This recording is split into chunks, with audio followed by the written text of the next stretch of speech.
हमको बहुत उन लोग ने मारा भी, मेरे पास वीडियो भी है। उठाए उठाए बाहर ऐसे पटक पटा औरत ने डाल दो, उठाए उठाए के रे ऐसे मारे चारों ओर से रे। थाने में क्या कहते हैं? पीएम मोदी के पास जाओ, चाहे अखिलेश के पास जाओ, चाहे जिसके पास जाओ, कोई सुनवाई नहीं होगी तुम्हारी। कहीं भी बंदूक से मरवा दे, कहीं कुछ करवा दे। हम भी बहुत परेशान हैं, मैं छोटे छोटे बच्चे हैं, हमारी प्लीज मदद करिए। हम मंदिर भी गए शिवरात्रि में, उसमें भी वहाँ की औरतें सब हमको धक्का दे रही थी, उल्टा सीधा कह रही थी, जातिवाद का वो कर रही थी।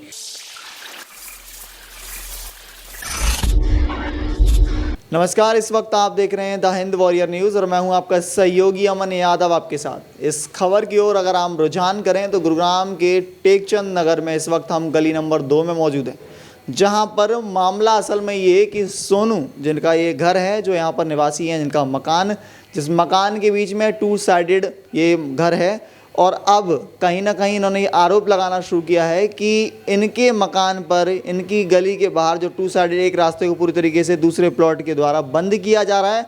और इनको बताया गया कि जब इन्होंने ये मकान लिया था तो इनको ये रास्ता दिखाया गया था जिसमें रजिस्ट्री में इनका ये मकान है, और इसको रास्ता दिखाया गया कि ये जो 2 रास्ते हैं, लेकिन अब इनको बंद किया जा रहा है। जिसके बाद ये थाने पहुंचे हैं। थाने में किसी प्रकार की प्रशासन, पुलिस के द्वारा कोई भी सुनवाई नहीं की गई है।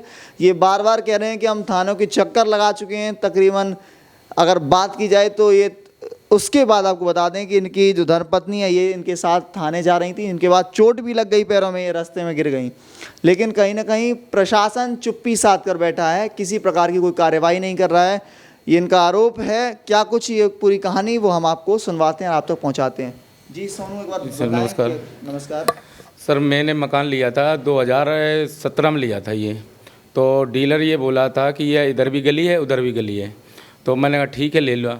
फिर डीलर ने हमारा करवा दिया, रजिस्ट्री करवा दी डीलर ने। तो हमारा मकान बने 2 साइड छज्जा है मकान का, और कई साल तो मैं रह रहे। जब मकान बनाया था तो डीलर ने कि ये भी गली है, आप ले लो, कोई दिक्कत नहीं, इधर भी छज्जा कर लो, गली रहेगी। तो हमने उसको बना लिया। अब 1 महीने पहले डीलर ये कहने लगे कि ये इधर आप हमारा प्लाट हो गया। मैंने की तो गली है, सीवर लाइन पर रखी, पानी लाइन है, बिजली है, अब कैसे गली हो सकती है? गली तो गली रहेगी, अब मकान कैसे हो सकता है? कहने मैंने तो इसकी टेस्ट के नाम जीपीए करा दी, जबकि ये है कि वो जो ज़मीन है ना, वो ज़मींदार के नाम है ज़मीन, वो टेस्ट के नाम। कौन है जमींदार जिनके नाम है ज़मीन है? वो सर पता नहीं, वो मर चुके हैं, बहुत पुरानी बात हो चुकी है। 1997 की ज़मीन है। इनने क्या किया क्या नहीं किया, इनने जीपीए दिखा के। आपने किससे ली थी? डीलर का नाम क्या है? महक सिंह डीलर है। महक सिंह जी। और इसमें रोड़ा बाज रहे संजय, एक बिहार का रहने वाला है, महक सिंह है, और एक और है सूरज। ये हमें बहुत परेशान कर रहे, तंग कर रहे हैं कि आप मकान। डीलर अभी क्या कह रहा है? डीलर ये कह रहा है मैंने टेस्ट के नाम ज़मीन कर दी, जबकि वो ज़मीन डीलर के नाम है ही नहीं, ट्रस्ट के नाम कर जी दी, जी, संस्था के नाम, जी जी जी जी। लेकिन आपने जब पहले उससे पूछा था ये चीज़ कि ये 2 साइडेड मकान है, मैं इसको तैयार कर चुका हूँ, अब आपने, अब ये क्या बात बदल रहा है? बात बिल्कुल बदल रहा है। पहले हमारा इसी के सामने यही मकान बनाया था, इसने खुद गेट लगे। आज का मकान थोड़ा बना है सर, बहुत पुराना मकान बना है। आज वो कह रहा है मैं संस्था का नाम दे दी, तो इसके नाम ना ज़मीन है, ये ऐसे कैसे दे सकता है? मैं थाने गया, सीपी मैडम गया, कई जगह मैंने वो कर रखी, लेकिन प्रशासन कोई मेरी बात सुन नहीं रहा किसी प्रकार की। मैं कई चीज़ों लोगों से गया मदद मांगने के लिए, वो कह रहे हैं कि मेरे अंडर में नहीं है, वहाँ जाओ, जबकि वो कोर्ट में मेरा फैसला चल रहा है। अभी थाने में भी कहते हैं चाहे पीएम मोदी के पास जाओ, चाहे जहाँ जाओ, कोई सुनवाई नहीं होगी। थाने में क्या कहते हैं? पीएम मोदी के पास जाओ, चाहे अखिलेश के पास जाओ, चाहे जिसके पास जाओ, कोई सुनवाई नहीं होगी तुम्हारी। और यहाँ पे आके औरतें लेके आते हैं, मारपीट करते हैं। हमारे छोटे छोटे बच्चे, ऊपर से हम ही को कहते हैं 6 महीने की जेल करवा देंगे।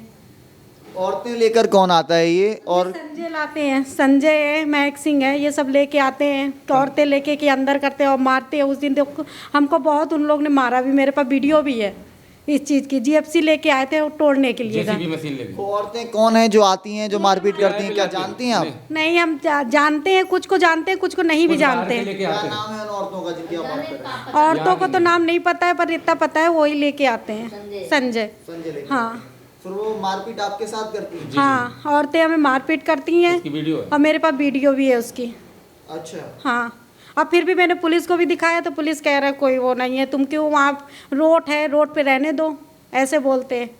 तो आपने पुलिस और मैंने वहाँ पे रिपोर्ट भी लिखाया, सब कुछ कराया, पर कोई सुनवाई नहीं हुई हमारी। वो औरतों को भी खिलाफ कोई कार्रवाई नहीं हुई, कुछ भी नहीं हुआ, और हम ही को मारपीट करती हैं बस। अभी फिर आई थी औरतें, फिर वो कर रही थी, फिर धमकी दे रहे थे हमें ही को मारने के लिए। फिर से धमकी हाँ फिर से धमकी दिया है पुलिस वाले कि वो कहते हैं कि तुम्हारे बच्चों को वो करा देंगे। और फिर हम मंदिर भी गए शिवरात्रि में, उसमें भी वहाँ की औरतें सब हमको धक्का दे रही थी, उल्टा सीधा कह रही थी, जातिवाद का वो कर रही थी कि ये आ गई जाने कहाँ से आई, मोहल्ले में रहने लायक नहीं है ये।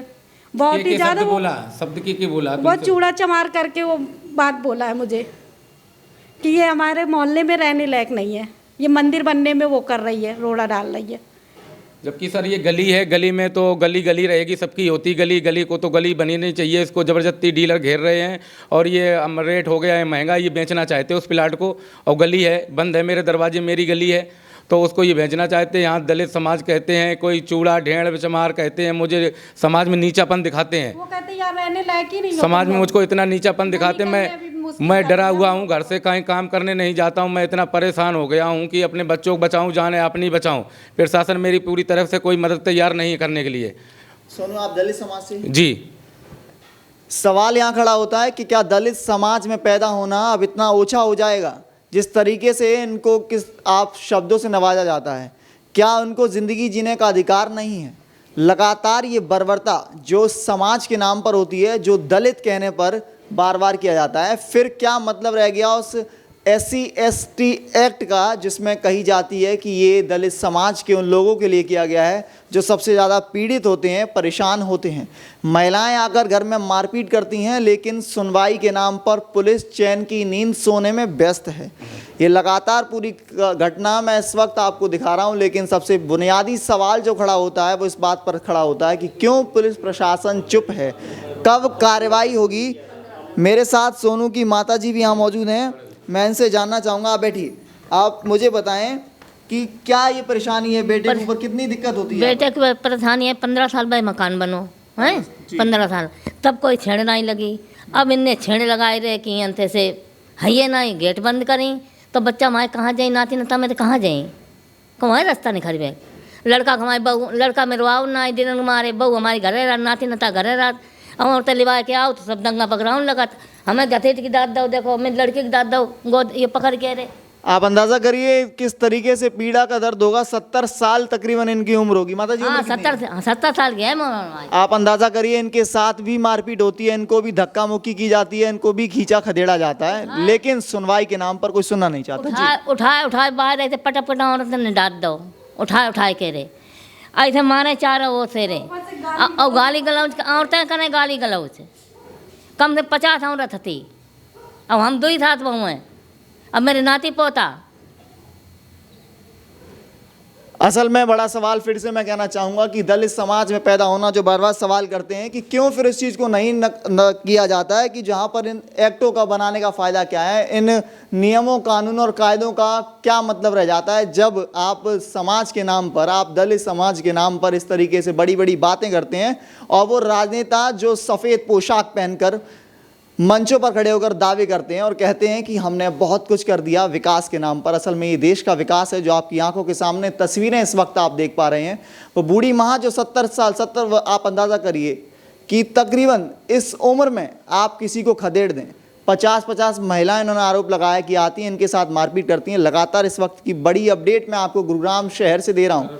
जी सर, महक सिंह है डीलर, और संजय जो बिहार का रहने वाला है, एक सूरज है। ये 15 से 20 लोग आते हैं मेरे घर पे, ज़बरदस्ती गाली गलौज करते हैं, घर से बाहर निकालते हैं, अगर निकल जो नहीं तो हम रात में आपके JCP चला देंगे, मार देंगे। मेरे घर को बहुत पीड़ित किया जाता है और ये हमको बार बार धमकी देता है, ढेड़ हो चमार हो, जाति से ये शब्द बोलता है कि मैं बहुत परेशान हूँ और मेरी कोई प्रशासन सुनवाई नहीं कर रहा। कि तुम्हारे पति को भी कहीं भी बंदूक से मरवा दे, कहीं कुछ करवा दे। हम भी बहुत परेशान हैं, मैं छोटे छोटे बच्चे हैं, हमारी प्लीज़ मदद करिए जा। हम बस आपसे यही प्रार्थना करते हैं कि हमारी मदद करो, हमें हमारा रास्ता चाहिए। प्रशासन से सिर्फ एक और बिल्कुल जो आंखों में सैलाब दिखाई देता है वो ये कहता हुआ नजर आता है कि आपसे गुहार है कि किसी न किसी प्रकार से आप मदद करें, आप इंसाफ दिलाएं। यदि कुछ हो सकता है तो उसको जल्दी से जल्दी किया जाए, ना कि सिर्फ इन आंसुओं के सैलाब को यूं ही व्यर्थ किया जाए। किसी व्यक्ति की आंखों में आंसू तब आता है जब उसके पास कोई इंसाफ का रास्ता नहीं दिखाई देता है। मैं लगातार बड़ी अपडेट इस वक्त आपको गुरुग्राम शहर से दे रहा हूं। लगातार मेरे लिए साथ देखते रहिए आप द हिंद वॉरियर न्यूज़। धन्यवाद।